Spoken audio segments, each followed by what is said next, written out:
There was also enormous benefit to being in Bulgaria because there's so many genuine craftsmen there. So we were able to, build all the weapons and even, the construction department.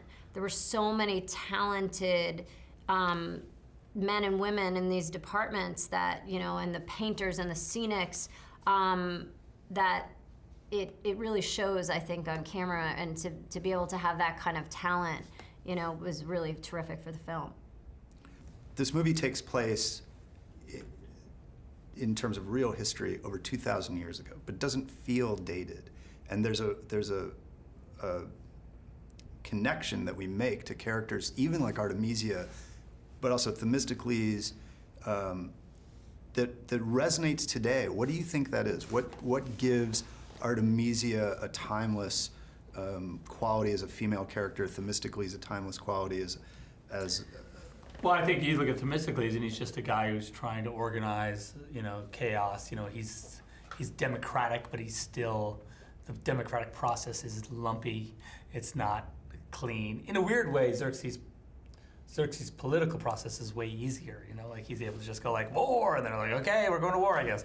Where meanwhile, like, Themistocles is like, clearly we're gonna get, the snot kicked out of us if we don't do something, and people are still like, well, let's just talk, maybe there's a deal, or whatever it is, you just see the sort of, the real frustration that everyone having a voice, though we are advocates of that, we want the side of democracy to win, you still have to portray it as not easy, it's because it's not, it's a conversation, right?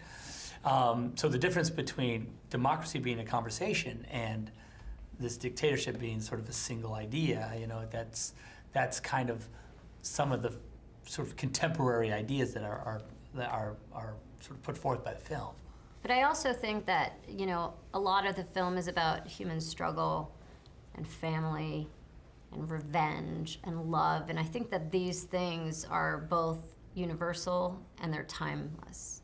And I feel like the way they're depicted in this, in this visual style with the undertones of Frank Miller and the graphic novel and the first film as a springboard, I think give it this modern quality. Yeah, there's something interesting about the idea that the prism, the graphic novel was written, so here you have history, right? You have Herodotus, and then Frank Miller reads Herodotus, writes a graphic novel. Now he's taken this history book and turned it into like a graphic novel, which is bizarre anyway. And then I take it and turn it into a movie. And then we make another movie based on that movie. Which in a weird way. Which is based on that graphic novel, which is based on history. Which is a cool, then suddenly it is contemporary, right? Now it exists almost outside of the time that it depicts, because it could be on another planet, it's literally, it becomes, universal in that way.